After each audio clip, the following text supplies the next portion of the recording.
Minulla on ollut täällä kuivumassa AdBlueta kipoissa ihan mielenkiinnon vuoksi, niin AdBlue kun kuivahtaa paikalleen, niin sitä tulee tämmönen kivikova rakenne, joka tukkii sitten lopuksi ne AdBlue-suuttimet.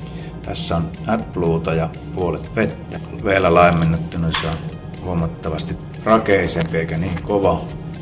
Sitten noissa kahdessa on tämmöstä Forten Exhaust Crystal Preventeria. Jokunen tippa ja AdBlueta.